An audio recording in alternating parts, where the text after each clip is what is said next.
변화에 큰 바람이 부는 용산. 용산에 관심 많으시죠? 자, 용산의 전체적인 개발 계획과 지역적인 투자 분석 지금 시작하겠습니다.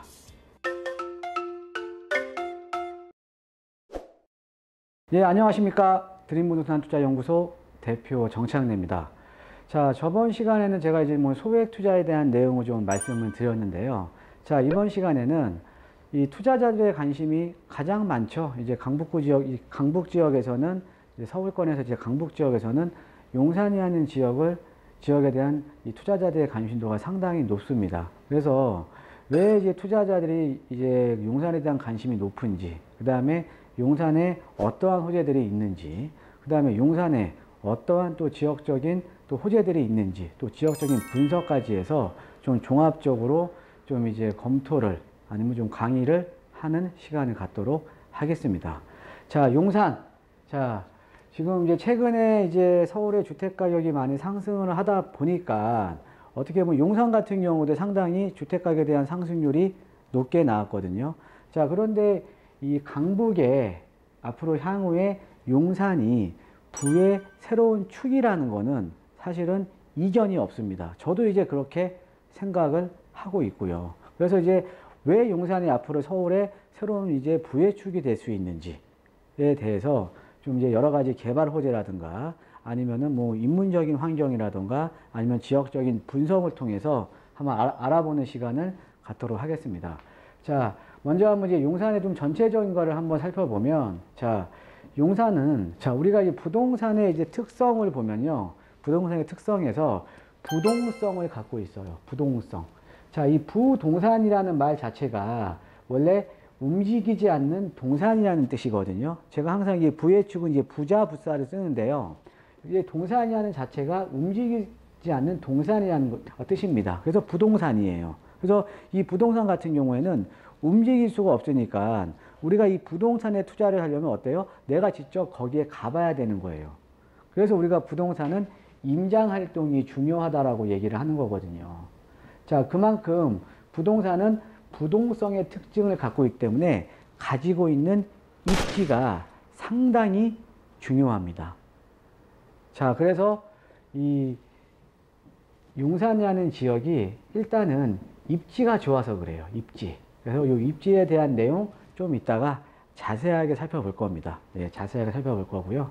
자, 그 다음에 이제 두 번째로 보면, 자, 우리가 이런 거죠. 아까 제가 이제 인트로에 이제 뭐라고 말씀드렸냐면 변화에 큰 바람이 분다, 용산에. 자, 우리가 어떤 지역이 변화가 크면 클수록 이 변화에 대한 폭이 크면 클수록 그러면 그 지역이 많이 바뀌는 거잖아요. 그렇죠? 그 지역이 많이 바뀐다라는 거는 당연히 가격도 많이 오른다라는 거죠.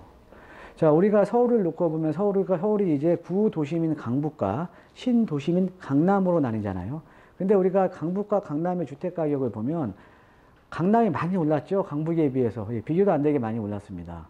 이 강남의 가격이 많이 오를 수 있었던 이유는 강남에 아무것도 없었던 전답에서 택지로 개발이 되면서 지금 모든 인프라가 다 갖춰지는 신도심으로 변했기 때문에 그래요. 그러니까 강남이 서울에서는 가장 변화에 대한 폭이 컸다라는 거죠. 그런데 앞으로 가장 변화에 대한 폭이 클 지역 중에 하나, 사실은 지역 중에 하나가 아니고요. 변화에 대한 폭이 가장 클 지역이 바로 용산이라는 거죠. 예. 그래서 이제 이런 면에서도 제가 설명을 한번 드릴 거고요. 이건 변화에 대한 폭이 크다라는 건 그만큼 각종 개발 호재라든가 이런 것들이 많을 거 아닙니까? 그렇죠? 그런 것들도 한번 설명을 좀 해드릴 겁니다. 자, 그 다음에 세 번째를 보면 또 최근에 이제 좀 강북이 지금 재평가되고 있어요. 제가 지난 시간에도 최근에 이제 강북 시장이 재평가가 이루어지면서, 자, 이런 거죠. 강북 지역의 뉴타운 개발들이 이루어지면서 이 기존의 아주 그 노후된 주택들이 허물어지고 신규 아파트 공급이 대거 공급이 되면서 이 강북 지역에 대규모의 신규 아파트로 이루어져 있는 대규모의 주거벨트가 이제 형성이 되는 겁니다. 그러면서 주거벨트가 형성이 된다 보니까, 자, 주거벨트 자체가 크다 보니까 거기에는 이제 주민들을 위한 커뮤니티 시설이라든가 이런 것들이 잘 갖춰지잖아요. 그렇죠? 그만큼 인문적인 환경이 계속적으로 좋아지니까 강북 지역의 아파트 가격이 꾸준하게 지금 오르고 있다는 거죠. 그래서 저는 이거를 한마디로 요약을 해보면 강북의 재평가라고 지금 얘기를 하는 겁니다. 실질적으로 저번 시간에 말씀드렸듯이 최근에 2년간의 주택가격 상승률을 보면 강북이 더 많이 올랐습니다. 강남 재건축보다. 예, 요 내용은 제가 예전 강의제를 해놨으니까요. 그거 한번 참고하시면 될 것 같고요. 이따가 제가 시간이 나면 그 내용 약간 또 맛배기로 또 보여드릴게요. 그래서 강북이 지금 재평가되고 있는데, 그럼 그 중에 부의 축은 어디냐? 예. 저는 이제 부의 축이 뭐 용산이라는 지역을 이제 부의 축으로 본다라는 의미죠. 예. 자, 그 다음에 이제 보시면 네 번째. 자, 주거에 대한 쾌적성이 향후의 주택 가격을 좌우한다. 라고 제가 이제 적었는데, 자, 이 용산이라는 지역에 보시면, 용산 앞으로 용산에 이제 그 미군 기지가 주둔했었던 그 자리에 공원이 생기잖아요. 그렇죠? 공원이 생기게 되면 거기에는 어때요? 그럼 용산이라는 지역은 뒤편의 남산에다가 바로 앞으로 용산의 한복판에 70만 평짜리 공원이 생기면 주거에 대한 쾌적성이 서울 도심에서는 가장 좋아지는 지역입니다. 자, 근데 이 주거에 대한 쾌적성이 좋은 지역이라 그러면 수요자리, 어떤 수요자리에 들어올까요? 당연히 소득 수준이 높은 계층들이 들어오겠죠. 자, 우리가 부동산이라는 거는 나보다 소득 수준이 높은 사람들이 들어와야 주택가격이 오르는 거예요. 그래서 저는 그거를 상향 필터링이라고 제가 얘기를 하거든요. 나보다 소득 수준이 높은 사람들이 들어와야 내가 사준 가격보다 더 높은 가격을 주고 이 사람들이 들어올 거 아닙니까? 근데 그 중에 이제 그런 사람들이 들어올 수 있는 조건 중에 가장 중요한 게 바로 주거 환경이라는 거죠. 그래서 이런 주거 환경적인 측면에서도 또 이제 좀 알아보는 시간을 갖도록 하겠습니다. 그래서 요 네 가지로 한번 해서 진행을 한번 해보도록 하겠습니다. 먼저 부동성 입지를 한번 보죠. 자, 입지를 한번 보면요. 자, 이거 예전에 제가 한번 보여드렸던 도면이죠. 보여드렸던 그림이죠. 자, 2030 도시 기본 계획이에요. 예, 서울의 2020년부터 30년까지의 도시 기본 계획입니다. 자, 2030 도시 기본 계획을 보면 서울은 어떻게 개발이 됩니까? 세 개의 도심, 예, 중구하고 종로, 여의도, 영등포, 강남까지 해서 세 개의 도심으로 개발이 되고요. 그 다음에 7개의 부도심으로 개발이 됩니다. 창동, 그 다음에 청량리, 왕십리 일대, 상암, 수색, 그 다음에 마곡지구, 그 다음에 가산, 대림동, 잠실, 용산까지 해서 7개의 부도심으로 개발이 돼요. 그럼 서울은 3도심과 7부도심으로 이제 개발이 되는데, 그 중에서도 용산은 어디에 있습니까? 바로 3도심의 중심에 서 있는 데가 용산이에요. 또 용산이라는 입지가 서울의 한복판에 입지를 해 있죠. 자, 아까 제가 첫 번째, 부동산은 부동성의 특징을 갖고 있다. 그래서 입지가 가장 중요하다. 어때요? 여러분들 보시기에? 상당히 좋죠. 서울의 한복판에 이 세 개의 도심의 한복판에 있는 부도심이잖아요. 그렇죠? 입지가 상당히 좋다라는 거죠. 입지가. 자, 우리가 그리고 이제 주택 가격을 결정하는 요인 중에 여러 가지 요인들이 있는데, 제가 항상 강조해 드리는 게 바로 일자리예요. 그것도 양질의 일자리, 직주 근접. 그래서 근데 보면은 이제 제가 이제 상담을 하다 보면 저희 이제 고객들이 저한테 이제 직주 근접 항상 많이 들었다고 하십니다. 제가 항상 강조해 드리거든요. 직주 근접. 자, 일자리가 있어야 수요가 있는 거예요. 그런데 무조건 또 일자리가 있다고 하더라도 주거에 대한 수요가 또 주택 가격으로 이어지는 건 아닙니다. 그 일자리가 양질의 일자리가 생겨야 돼요. 양질의. 소득 수준이 높은 일자리가 있어야 된다는 거죠. 근데 갑자기 뜬금없이 제가 지도를 보면서 왜 이런 말씀을 드리냐. 자, 첫 번째. 용산은요. 자, 3도심이라는 지역은 자, 어때요? 가장 서울에서 일자리가 많은 지역이죠. 그렇죠? 자, 직주 근접을 갖추고 있습니다. 중앙에 있어요. 자, 우리가 최근에 이 가격이 오른 걸 살펴보면 최근에 마포라는 지역이 우리가 마용성 중에 그러니까 최근에 이제 준강남권으로 볼 수 있는 마포라든가 용산이라든가 성동구가 가격이 오를 수 있었던 이유는 도심과 가깝기 때문에 그래요. 예를 들어볼까요? 마포 여기에 있잖아요. 마포는 도심하고요. 여의도하고 샌드위치에 껴있잖아요. 그러니까 입지가 일단 받쳐줬기 때문에 지금 그만큼 가격이 오를 수 있었다는 얘기죠. 자, 성동구 여기 있잖아요. 자, 도심과 바로 강남 오면 강남이죠. 이 두 개의 도심에 껴있잖아요. 샌드위치잖아요.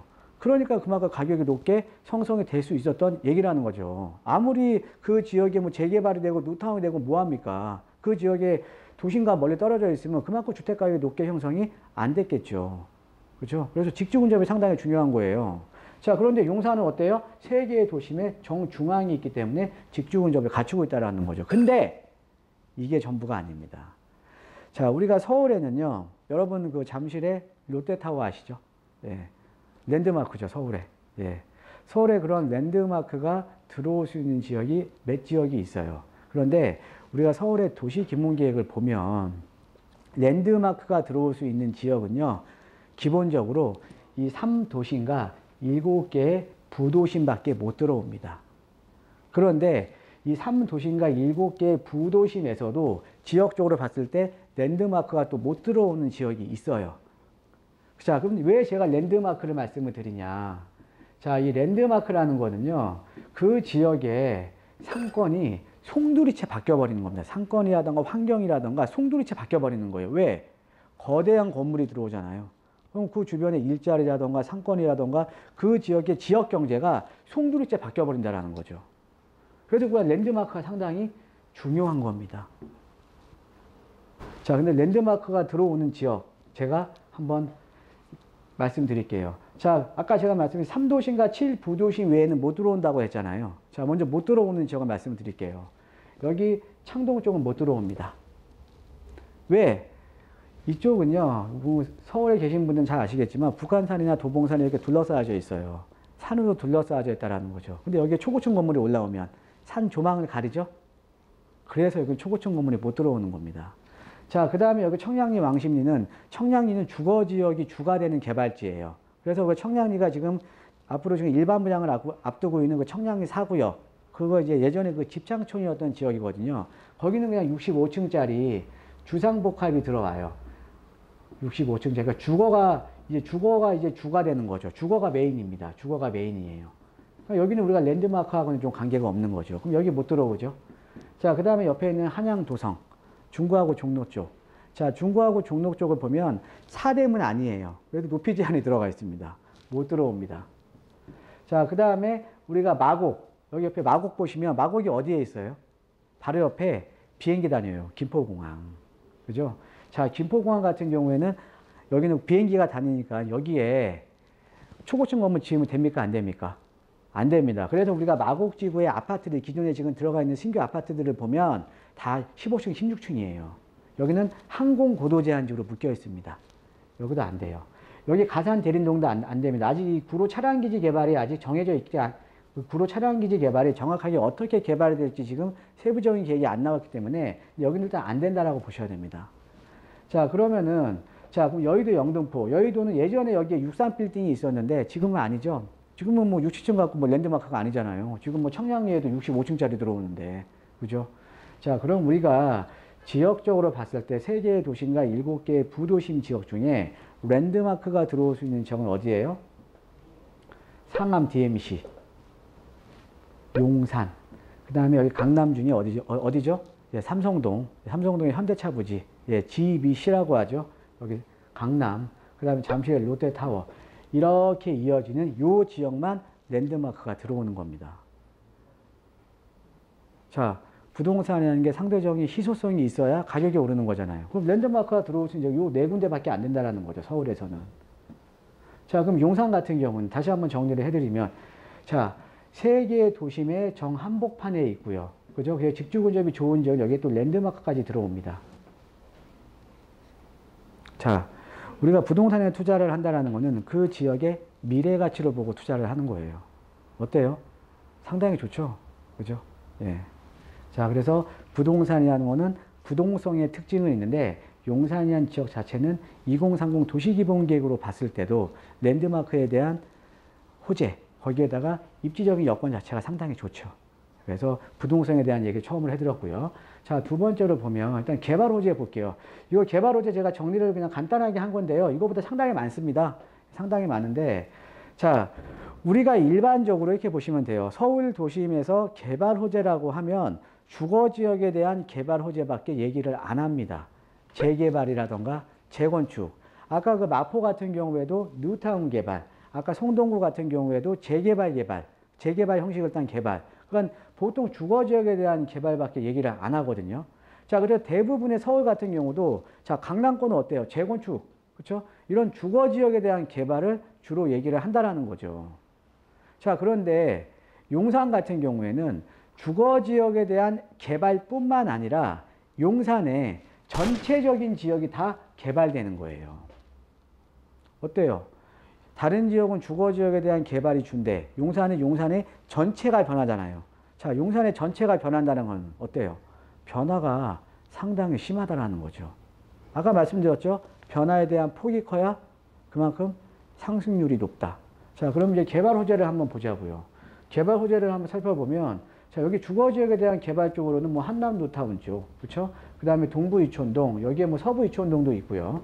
예, 그 다음에 이제 이쪽에 이제 그 한강로로 이어지는 요 라인에 이제 주상복합들, 뭐 특별기획구역들이 있고, 자, 그 다음에 이제 우리가 개발 호재들을 한번 살펴보면, 자, 어떤 개발 호재 있습니까? 지금 서울역에서 지금 용산역까지 이어지는 철도 지중화에 대한 개발 호재가 있고요. 그 다음에 이제 그래서 지금 서울역에 대한 앞으로 마스터 플랜이 나올 예정에 있죠. 자, 서울역 같은 경우에는 대한민국의 가장 중심이 되는 역이에요. 그죠? 예, 그래서 서울역에 대한 마스터 플랜도 지금 이제 서울시에서 지금 만들어가고 있는 거고요. 자, 그 다음에 이제 용산 국제업무지구, 그 다음에 용산 민족공원, 그 다음에 캠프킹 개발, 그 다음에 유엔사 수송대 부지 개발, 그 다음에 용산역과 이 용산 민족공원을 이어주는 용산 더 링크라고 하죠. 용산 지하도시 개발. 여러 가지 호재들이 있죠. 근데 여기에다가 또 좀 더 이제 자세하게 제가 첨부를 해드리면, 자, 앞으로 향후에 남산이랑 후암동 라인에 이어져서 여기 용산 민족공원과 이어지고, 이 녹지축도 있습니다. 녹지축. 네. 녹지축. 그 다음에 용산 민족공원에 이어져서 이렇게 한강변 라인까지 빠지는, 그래서 남산과 용산 민족공원과 한강변까지의 녹지축도 있고요. 상당히 호재가 많은 지역이죠. 그러니까 용산 전체가 바뀌는 거예요. 전체가. 상당히 호재가 많습니다. 그 다음에 서울역 같은 경우는 아까 말씀드렸듯이 뭐 서울역 지금 마스터 플랜이 세워지고 있지만 여기에는 또 GTX 환승 역세권이잖아요. GTX. 자, 우리가 서울 외곽에서 들어오는 GTX가 개통이 되게 되면 서울에 딱 세 군데의 환승 역세권이 생깁니다. 그게 어디냐? 서울역. 그 다음에 아까 7개 부도심 지역으로 잡혀져 있었던 청량리역. 그 다음에 아까 삼성동 쪽입니다. 삼성역. 거기 세 군데가 GTX 복합 환승 역세권이 돼버려요. 예. 그렇게 보시면 되고요. 그러니까 개발 호재들이 어마어마하게 많다라는 거죠. 여기에 또 뭐 또 제가 말씀드리면은 뭐 이쪽에 지금 이제 한남대교 넘어가는 길에 지금 이제 여기에 그 한남 외인 아파트 부지 지금 개발하고 있잖아요. 예. 한남 외인 아파트 부지. 그러니까 개발 호재들이 상당히 많은 게 바로 용산이라는 거죠. 그래서 우리가 일반적으로는 다른 지역들은 주거지역에 대한 개발 사업밖에 없지만 용산은 용산 전체가 변하는 겁니다. 전체가. 자, 그러니까 당연히 용산의 가격 상승률이 높을 수밖에 없는 거죠. 예. 자, 그래서 이제 다음 장으로 넘어가게 되면, 자, 용산, 자, 도심 재개발 중에 지금 보신 것처럼 변화에 대한 폭이 가장 크다. 변화에 대한 폭이 크다는 건 뭐예요? 가격 상승률이 높다라는 거죠. 자, 그 다음에 여기 같은 경우에는 주거지역에 대한 재생사업, 그 다음에 여러 가지 개발 호재, 그 다음에 랜드마크 같은 전체적인 용산 전체가 개발이 이루어지는 지역이다 라고 보시면 됩니다. 자, 그래서 제가 여러 번 말씀드렸죠. 여러분들 투자 잘 하시려면 뭐를 잘 하셔야 돼요? 무임승차 잘 하셔야 돼요. 그러니까 무임승차자가 잘 되셔야 됩니다. 프리라이더. 무임승차. 프리라이딩을 잘 하셔야 돼요. 자, 그런데 무임승차를 할 때도, 자, 과연 버스를 무임승차를 할 거냐, 아니면은 티켓 값이 비싼 비행기를 무임승차를 할 거냐, 어디 쪽에 하실 겁니까? 버스를 무임승차 하실 거예요? 당연히 비행기를 무임승차 하셔야죠. 그렇죠? 예. 그러니까 서울 각 지역에 호재들이 많기 때문에 우리가 무임승차 할 수 있는 지역은 상당히 많습니다. 예, 많은데, 근데 우리가 이 무임승차를 하더라도 내가 버스를 무임승차 할 거냐, 비행기를 무임승차 할 거냐, 당연히 비행기로 하셔야죠. 그럼 이 비행기가 될 수 있는 지역이 어디냐? 바로 용산이라는 거죠. 예. 자, 그렇게 보시면 되겠고요. 자, 그 다음에 또 하나. 또 보겠습니다. 자, 강북의 재평가. 자, 제가 그때 데이터를 놓고 말씀을 드렸지만, 최근에 2년 동안의 실거래가를 보면서 말씀을 드렸지만, 최근에 강남 재건축보다는 강북에 뭐 마포라든가 성동구 같은 지역의 주택가격 상승이 더 높았다. 그게 바로 강북의 지금 재평가라고 제가 말씀을 드렸는데, 최근 2년 동안 강남보다 강북의 상승이 더 높습니다. 그러면서 강북의 재평가가 지금 계속적으로 이루어지고 있는 거예요. 자, 금액적으로 봤을 때 지금 이제 우리가 이제 그 가락시형의 재건축이란 헬리오시티 지금 30평대가 지금 15억에서 16억 사이에 지금 나오고 있거든요. 물론 지금 입주 시기이기 때문에 지금 약세입니다. 자, 그런데 지금 마포라든가 이런 지역도 지금 11억, 12억, 또 성동구 같은 데도 13억 이 정도의 가격이 이제 형성이 돼 있다는 거죠. 그러니까는 지금 사실은 강남을 많이 따라온 거예요. 강남이 많이 따라온 겁니다. 왜? 강북 지역에 노후된 지역이 아까 말씀드렸듯이 아파트로서 대규모의 주거벨트가 형성이 되는 지역이 강북의 각 지역이 지금 포진이 되고 있는 겁니다. 그러면서 지금 강북이 재평가를 받고 있는데, 자, 그러면서 이제 자, 이런 거죠. 그러면서 재개발이나 뉴타운 사업이 강북이 재평가가 되면서 사업 속도가 빨라지는 거예요. 사업 속도가. 사업 속도가 빨라지니까, 자, 이런 거죠. 자, 우리가 재개발이나 뉴타운 똑같아요. 재건축도 마찬가지고 사업성이 가장 중요한 거거든요. 사업성이 가장 중요한데, 우리가 과거에는 강북 지역은 아파트 가격이 낮았기 때문에 그만큼 일반 분양가가 낮았을 거 아닙니까? 일반 분양가가 낮았기 때문에 그만큼 사업성이 떨어졌어요. 근데 최근에 이런 강북의 재평가가 이루어지면서 강북의 아파트 가격이 상승을 하면서 일반 분양가가 높아진 겁니다. 그럼 일반 분양가가 높아졌으니까는 뉴타운이나 재개발 지역의 사업 속도가 빨라질 거 아니에요. 사업성이 좋아졌으니까. 그럼 그게 아파트 가격이 올라가 주면서 다시 여기 재개발 뉴타운의 사업성이 좋아지면서 전체적으로 지금 주거 선호도는 계속적으로 높아지고 있다는 거죠. 그러면서 아파트 가격이 또 상승하고, 그러니까 이런 선순환 구조가 계속적으로 지금 이루어지고 있는 데가 강북이라는 거죠. 자, 그럼 이 중에서도 가장 부해축이 되는 지역이 어디냐? 정해져 있습니다. 한강변과 인접해 있고. 자, 우리가 강남권 같은 경우에도 주거 지역 중에 한강변과 인접해 있는 지역들이 가장 가격이 높아요. 그죠? 예. 그럼 우리가 지역적으로 봤을 때 지금 용산 같은 경우는 한강변과 인접해 있으면서 그 다음에 어때요? 용산 민족공원이라는 앞으로 주거에 대한 쾌적성이 가장 좋아지는 지역입니다. 그러면 향후에 강북 지역에서 부의 축은 어디냐? 지금 아파트 가격을 보더라도 지금 현재 강북 지역에서 부의 축은 당연히 용산이라는 거죠. 당연히 용산이라는 거죠. 자, 그래서 그런 면으로 제가 한번 나름대로 정리를 해봤고요. 자, 그러면 가장 중요한 내용. 얘가 사실 가장 중요합니다. 만약에 지금 뭐 돌리기 하시다가 지금 딱 보고 계시는 분들은 이것만 들으셔도 돼요. 용산에 왜 투자해야 되냐. 예. 물론 이제 금방 정보도 들으시면 많은 도움이 되시겠지만 얘가 가장 중요한 겁니다. 자, 제목이 주거 환경에 투자하라. 자, 주택 가격을 결정하는 요인이 세 가지가 있습니다. 아까 제가 말씀드렸듯이 첫 번째가 주택에 대한 수요가 있는 지역이 가격이 오르는 거기 때문에 직주 근접을 갖추고 있어야 돼요. 직주 근접성이 좋아야 된다는 거죠. 그래서 아까 지도상으로 보신 것처럼 서울의 주택 가격을 보면 3도시가 가까울수록 주택 가격이 높습니다. 주택 가격이. 자, 그래서 직주 근접을 갖추고 있어야 되고요. 그 다음에 두 번째가 뭐냐면 인문 환경이 좋아야 돼요. 학군이라던가 상권이라던가 아니면은 주거벨트의 차이라던가, 주거벨트가 또 크면 클수록 그 해당 지역의 커뮤니티 시설이 잘 갖춰져 있겠죠. 주거벨트에 대한 차이라던가 이런 인문적인 환경도 상당히 중요합니다. 그 다음에 세 번째로 중요한 게 주거에 대한 쾌적성이에요. 자, 그런데 자, 이렇게 보시면 될 것 같습니다. 자, 우리가 요 세 가지가 주택 가격을 어떻게 보면 결정하는 요인이거든요.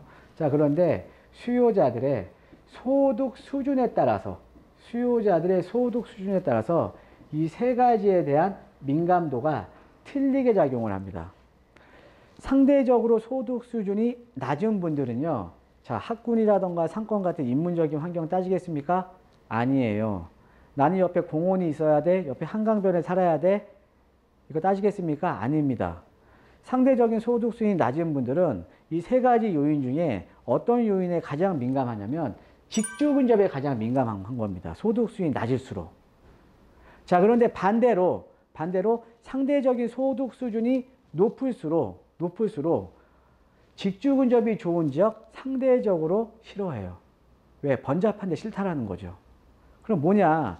직주 근접은 어느 정도는 갖추고 있어도 직주 근접에 대한 민감도는 떨어져요. 민감도는 떨어지면서 그럼 어떤 차이가 가격을 결정하냐? 인문적인 환경이라던가 주거 환경에 대한 주거 쾌적성에 대한 차이가 가격을 결정하는 겁니다. 소득수준이 높은 사람들 얘에 대한 민감도가 높다라는 거죠. 자, 우리가 서울에 특히 강남에 상대적으로 고가의 아파트가 몰려있는 강남의 아파트 가격을 보면 자, 강남역 한복판 강남에서 가장 번잡하죠? 그렇죠? 가장 번잡합니다. 근데 거기 인근에 지금 우성아파트 재건축한 것들이 있는데 보면은 30평형대가 19억에서 한 20억 정도 나와요. 아주 직중적성이 아주 좋죠. 예, 근데 강남역 한복판에 있기 때문에 어때요? 주거 환경은 좀 떨어집니다. 자, 그런데 우리가 반포라는 지역, 한강변에 있는 지역들은요, 지금 뭐 반포의 뭐 아크로 리버파크라던가 이런 지역은 같은 평형대, 같은 30평형대 아파트 가격이 27억에서 28억 사이에 나오고요.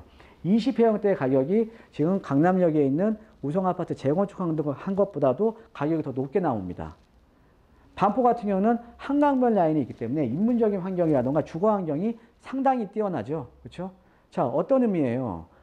자, 그러면 용산이라는 지역이 앞으로 소득 수준이 상당히 높은 사람들이 들어와 줘야 되는데, 근데 용산이라는 지역이 좋은 이유는요, 바로 서울 도심에서 주거에 대한 쾌적성, 용산 민족공원이라는 70만 평짜리 공원이 생기면서 주거에 대한 쾌적성이 앞으로 서울 도심에서 가장 좋아지는 지역입니다. 그럼 그 공원 주변에, 그럼 그 공원을 놓고 공원 주변 지역에 한남뉴타운이라든가 주변에 지금 노후도가 심한 뭐 상대적으로 좀 소액으로 투자할 수 있는 후암동이라든가 이런 지역들이 앞으로 계속 존속할 수 있느냐는 거죠. 그럼 한남뉴타운이 개발이 되면 거기는 당연히 소득수준이 높은 사람들이 들어올 거니까 주택가격이 상당히 높게 형성이 될 거고요. 그 다음에 인근의 후암동이 이런 용산 민족공원과 가까운 지역들 자체도 앞으로 개발 압력이 상당히 높아질 거 아닙니까? 그죠? 왜? 소득수준이 높은 사람들 들어오고는 싶은데 땅이 없잖아요. 용산에. 그죠?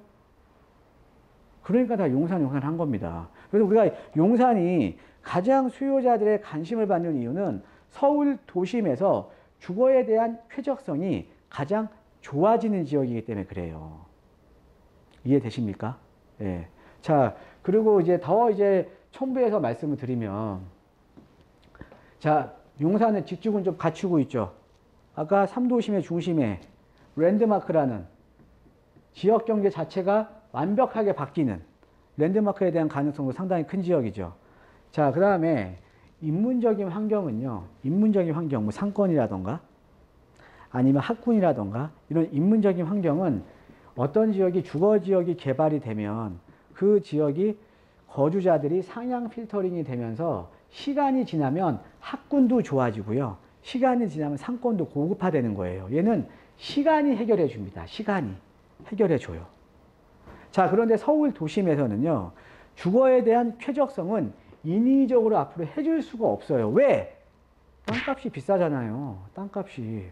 어떤 지역에 공원을 만들어주고 싶어도 땅값이 너무 비싸다 보니까 인위적으로 주거 환경에 대한 쾌적성을 높여줄 수가 없다라는 거죠.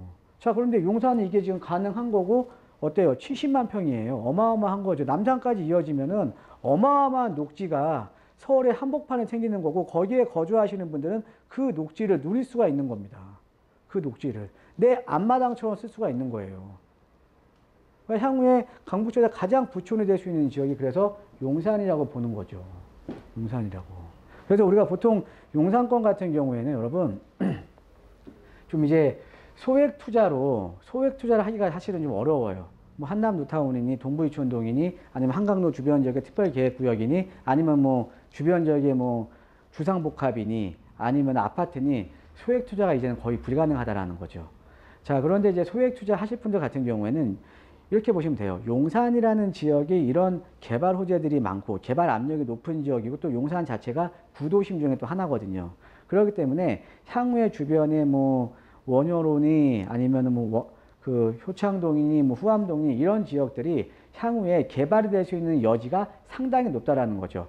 그런 지역들은 앞으로도 소액 투자가 좀 가능하다라는 거죠. 그렇죠? 자, 그러면은 내가 만약에 소액으로 여유 자금을 갖고 있더라도 그런 지역이 앞으로 변화에 대한 폭이 클 거니까 그쪽에 묻어놓으면 앞으로는 향후에는 상당히 차이 좀 많이 날 거 아닙니까? 근데 내가 묻어놓는 지역도 이런 것들, 제가 말씀드렸듯이 이런 지역적인 분석이라던가 이런 호재가 있는 지역에 투자를 하셔야 된다라는 거죠. 예. 그래서 이번 시간에는 그 용산이라는 지역에 좀 관심들이 많으신 것 같아서 그냥 가볍게 보시라고 원래 올리는 거였는데 지금 벌써 한 30분 찍은 것 같아요. 예. 하여튼 뭐 우리 시청자 여러분 새해 복 많이 받으시고요. 그러면 항상 건강이 최고입니다. 항상 건강하시고요. 예. 그래서 구독하기 버튼 꾹 누르시고 그 옆에 있는 좋아요 버튼도 꾹 누르시면 저한테 새해에 큰 힘이 될 것 같습니다. 예. 감사합니다.